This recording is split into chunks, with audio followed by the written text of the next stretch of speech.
Ngasigi yan haraba lagi phone bagi thoram masida aihaku lagi saktak bagi tanja bibi bagi dama oja sangka mayu ibu bisa busu amuka hana thakan sa bakalona na ikai khumna ba utsari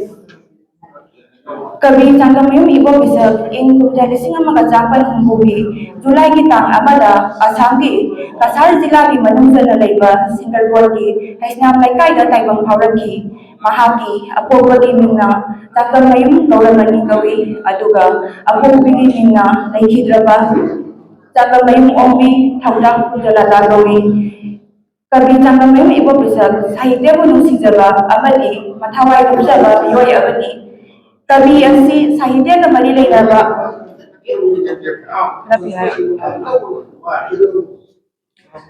Mari lainaba organization sing mingoy na palabada Manipuri Sahitya Parishad Meghalaya Silong amadi Manipuri Sahitya Parishad Assamgi life member oibagaloina na Manipuri Short Story Society India Headquarter Lakipur Kasargi PP oina Phamburi Kabi asina Tokha balai kana jathariba Manipuri Sahitya gi Saba asibu masak khambiduna Manipuri Sahitya Parishad Meghalaya Silangna ing kumjalising aniga sumna permathoida Sahitya sebak mana piduna ikai kumnaba urki mathangda ing kumjalising aniga sumna permangada Maitai Pensioner Welfare Association na mahagi saireng nahag yaudana da Yengkong Punjabihari Literary Award piduna ikai kumnaki Kabi asina Manipuri Sahitya gi pukaida sojaina na naidi atumak mahapi adu humang thanna laihapki badi loinai da bapongchat asina ahan badi matung dasu adu magleba leitana laihaptuna Manipuri Sahitya gi pukai jalan lakkini hai badi thajaba thamdi Kabi tangamayu ipo bisaki ngasi maikum hangkraba loinai da bapongchat haina mingthonba saireng laik asida sumna saireng nipu yaudi Kabi asigi saireng sing asi paruraba matungda tongan-tongan bahirang kayada kultharan bagi masa buwa phagi maram aduna saireng lairik asi nainabada khudong jana bagi damak makhagi asumna thim khaidokduna taksari ahanbada mahausa panjaningba Matam amadadi mahausa lairembigi matam bakta sa nga ujakwaya singna maningtam na sanazarami hairang lairang sing laika phanna amadi laingai zona satlami palami ising jaibi turial singna leptana iselkan na jenjarami matau asumna mahausa na maningtam na sanazarami adubu laibak thibadi science amasung technology na sauphalakpaga iroina na mahausa gi sakdamsu marai jaitharaki Mahausa ka miyoibaga tatna thanaba yadaba mari lai haibasi matam asigi mirol asina pawagum taure maram aduna mahausa gi asengba saktambu thugaibada halengdraba matam asigi mirolda matam leiringaida mahausa bu amuk hanna jokat haningbagi apambadu phongdoli natrabadi tungda awaba kaya mayoknagani haina rabina miyoiba sairengda asuna phongdoli pot Sinong na ko'y mahausa aibu, soiroy ngongma na ko'y gisu, aroy ba haibado malim sidagi, nga sige pazaraba taibang sidagi. Hirang nga sige manungsan na iba sa iyang singdi, noong nang susurap ko, miyoy ba, waraba malim asina singbani, ani suba hirang da, amat da oy nga hingminaning ba. Mamangay dadi miyoy basi amaga nung sisana na ay gimigi naidana amat da oy na himinarani adubu matam asidadi nung siba amadi minung sige wahan laita bagum taure matam asigi mirol asidi makoy masel amana amabu yang tinaba nang thanaba hotnaba hundurang ngangnaba asina singpada hainabi oyri adubu masipong masitumoy na thamnamnaga amat da oy na huksel tinana nung sisana na hingminabagi apabadu tabina phongdoli hiram asigi manungjan basaireng singdi sumthang aikoi hingminasi sana kaithel sahi yamlaba upal asina singbani ahum suba hiramda moral value mangsilakpa Sakal bagi ithang matata tauduna haujiki matambi hawalakli banaharul singna ishagi zatnabi thajanabi kunsi mahim khibipu tumoyna na thanamlaga birambina chawkhatbani athoibani haina khanbadagi aikhoigi lamchatta kunsi mahimda asoiba kaya lai matam asigi nupi oibisingi pizet samkak lamtat sajata kanana mauno kanana leisabino haibagi jamang naba kaya thokhali kari gumba thogdok ama thokwa matamda kari karamba thogdok paikhatkani natraga kari tawfam thui haibadu khanabagi mahutta social media da thangatuna share tawraga nungaijaba tungmang yengdaba masagi asoibani hanna yengda miyamgi lusingba sajaningba asina singbagi masak kabisigi saireng sida uba phangi hiram asida kuttharakiba saireng lattagi sakhenbi yotki khang waiku asina singbasi panbayai mathangi hiramda kabina kunsida yengliba mityeng kabi asigi saireng lairi khomsat asigi khwai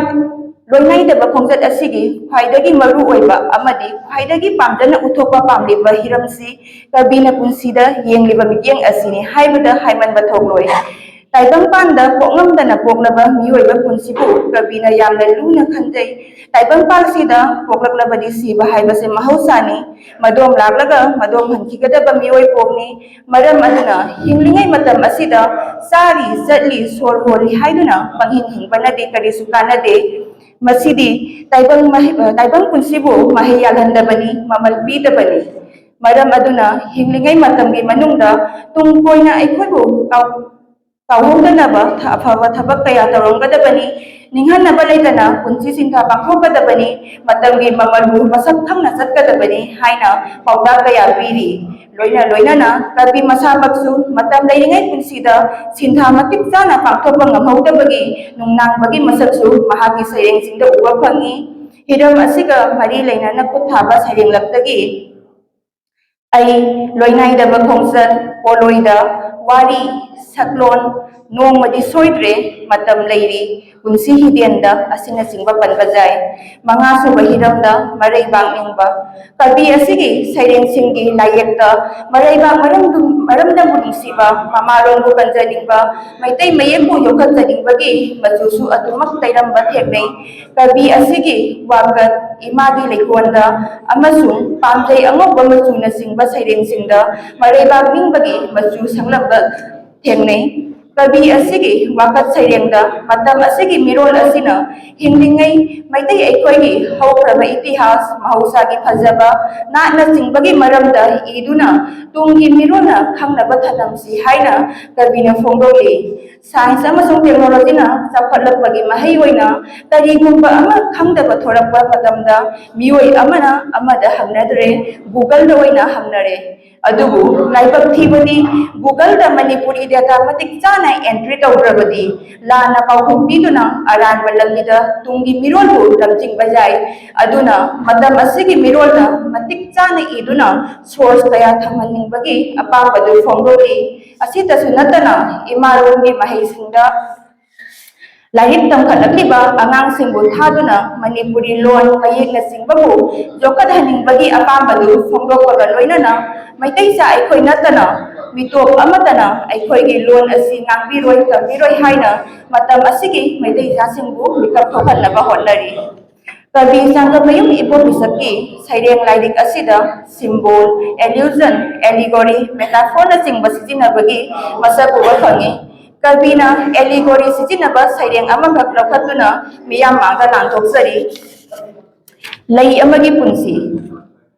Korang nadi nongtup jingyada kumtharak singel leirang nadi lainarakta pomsatna thabal mangal bungawjabi leirang nang nadi ningtham ulen gizabini Saraba kalengi maisasu khangamdedo ingagi nonghausu mipaijaido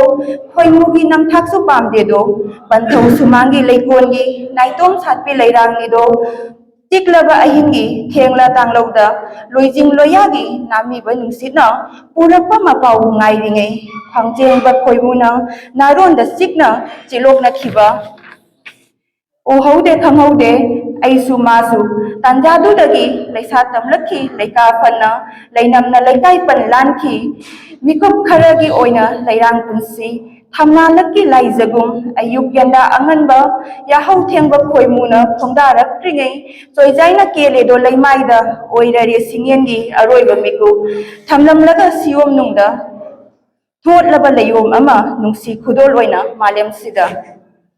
Sayang asida nupibu lay amagi pangkakoy na yaglai matam asigi palem pantawgi midyang makada saujarabi jamjarabi sanura kayana phatra banupa singi longnam namthaki langda thuduna khanda howdaba mikupta arang ba khongthang thanglubagi mahaina hangu thakta pungsi bikhamna khibagi damak kabina pendaba phongdokli loina na nupi oibi singu longnam namthaki langdagi masabu kanjahaningbagi ingit piri Kabi Jangamayum Ibo Bisaki, Sayrengi Londa Asi, Loktupla Yaude, Isam Sami, Samna Hairabada, Wordsworth Wahida, Sayrengi, Isam Tamba, Amasum, Kungangi Mioina Sizinaba, Loan, Wahai Watana Oigadabani, Loidana, Asemba Loan Oigadabani, Sasinaba, Losing labor migi contox is in a bayaroi haina, Sayrengi Longi Matanga, Piramba Mot, Aduga, Kabizangamum Iwopisaki, Longa Zana Sunanatui, Haina Haizaningi, Kabizangamum Iwopisaki, Nasi Fong Liba, Sayring Lady, Loinai the Pongzat Asi, Manipuri Sahitegi like Gola, Soidana Masamarin Fana, like Afana, Satkaipa Oisanu, Haidiba Sayring Asi, Miyamna Papa, Nungaiba, Kangbada Sulaiba, Apa basingi thamoy bu sumat soidana singsinba ngamba lairik ama oigani haibagi thajabasi thamlaga ngasigi lairik phongbagi warolsi matang sita tensinjare tagat sai mayam